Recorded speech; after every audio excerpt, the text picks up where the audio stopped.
नमस्कार, मैं हूं मनोज सिंह और आप देख रहे हैं Vikramshila academy Lucknow YouTube channel. Uttar Pradesh सरकार ने अपनी आउटसोर्स नीति में कुछ परिवर्तन किया है। आउटसोर्स कर्मियों की जो समस्याएं थीं या जिस तरीके से पारदर्शिता में कमी थी उसको दूर करने का प्रयास किया है और ये पहल एक अच्छी पहल के रूप में सामने आई है।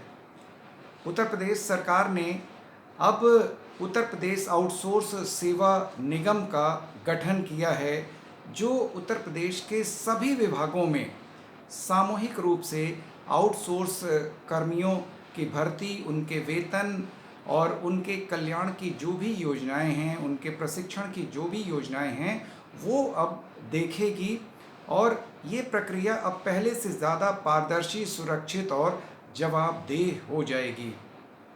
लगभग उत्तर प्रदेश के सभी विभागों में आउटसोर्स कर्मी हैं, जो नीचे के पद हैं उनको आउटसोर्स कर्मियों के द्वारा ही भरा जा रहा है और उत्तर प्रदेश सरकार कम वेतन दे करके भी उनसे पूरा काम ले रही है और कई विभाग तो अब इन आउटसोर्स कर्मियों के द्वारा ही सुचारू रूप से चलाए जा रहे हैं। लेकिन अभी तक सरकारी विभाग सीधे आउटसोर्स एजेंसियों से कॉन्ट्रैक्ट करते थे और वो आउटसोर्स एजेंसियां उन विभागों में कर्मी तैनात करते थे और उन आउटसोर्स कर्मियों के साथ ये आउटसोर्स एजेंसियां काफ़ी अनियमितता बरतती थीं। सेवा नियमावली में वेतन सही समय पर पेमेंट देने में कई बार शिकायतें आईं कि 6-6 महीने तक इन आउटसोर्स कर्मियों को वेतन नहीं दिया गया। अब वो सरकार की कमी थी या इन आउटसोर्स कर्मियों की आउटसोर्स एजेंसियों की कमी थी, इस पे अब रोक लग जाएगी। अब इनका मानदेय भी सम्मानजनक हो गया है और अब जब से उत्तर प्रदेश आउटसोर्स सेवा निगम का गठन हुआ है, अब ये तय हुआ है कि आउटसोर्स कर्मियों का जो मानदेय है वो न्यूनतम 16,000 से 20,000 रुपये तक होगा और उनकी जो तैनाती है वो 3 साल के लिए की जाएगी। अभी 1 साल के लिए की जाती थी और हमेशा आउटसोर्स कर्मी के सिर पर तलवार लटकी रहती थी कि कब उसका 1 साल पूरा होगा और उसे नौकरी से निकाल दिया जाएगा।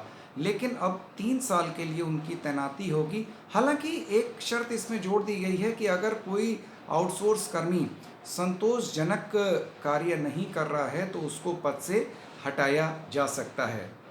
अब इस निगम का स्वरूप क्या होगा या किस प्रकार से इसका गठन किया गया है, तो ये निगम कंपनी एक्ट 2013 के सेक्शन 8 के अंतर्गत गठित किया गया है उत्तर प्रदेश आउटसोर्स सेवा निगम लिमिटेड के रूप में।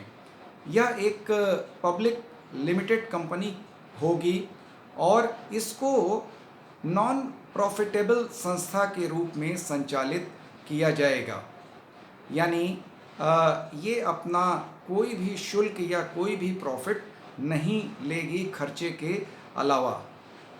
इसके माध्यम से अब आउटसोर्स एजेंसियों का चयन सीधे विभाग नहीं करेगा, जो कि अब तक होता आ रहा है कि मान लीजिए कि स्वास्थ्य विभाग में अगर एम्बुलेंस कर्मियों की या वार्ड बॉयों की अगर भर्ती होनी है तो अभी तक क्या होता था कि स्वास्थ्य विभाग सीधे आउटसोर्स एजेंसियों से कॉन्ट्रैक्ट करता था और वो आउटसोर्स एजेंसियां इन पे अपने आउटसोर्स कर्मी या संविदा कर्मी को वो भेजते थे।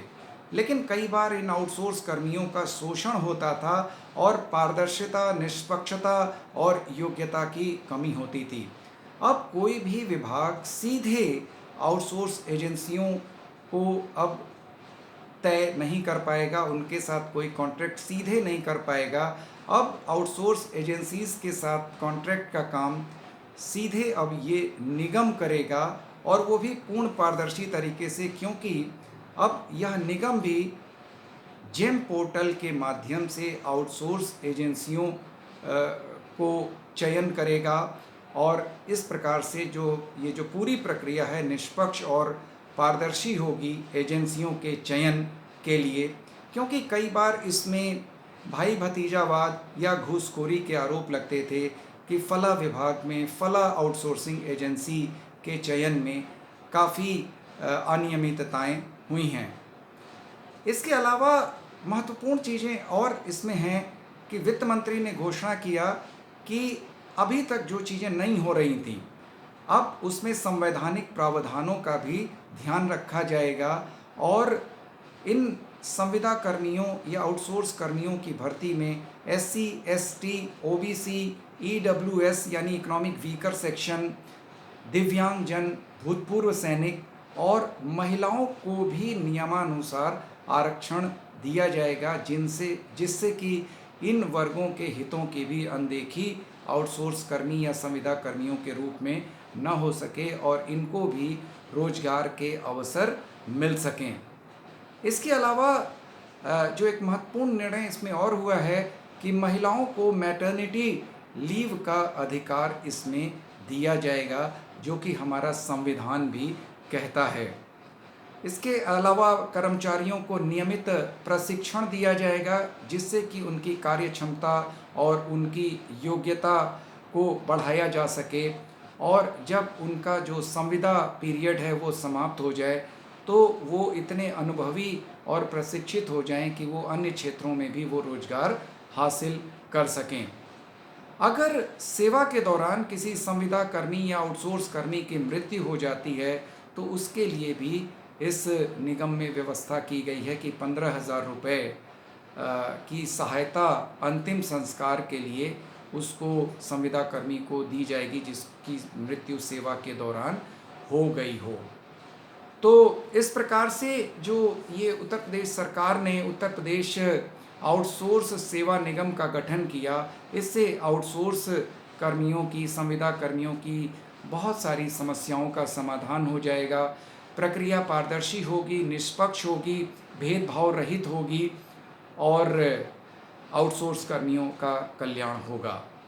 तो आज के वीडियो में बस इतना ही। अगर इस मुद्दे को लेकर के आपके अपने कोई विचार हैं तो कमेंट बॉक्स में प्लीज़ ज़रूर लिखिएगा और आपसे विनम्र अनुरोध है कि Vikramshila academy Lucknow YouTube channel को अधिक से अधिक सब्सक्राइब करिए, लाइक करिए और शेयर करिए। नमस्कार, जय हिंद, जय भारत।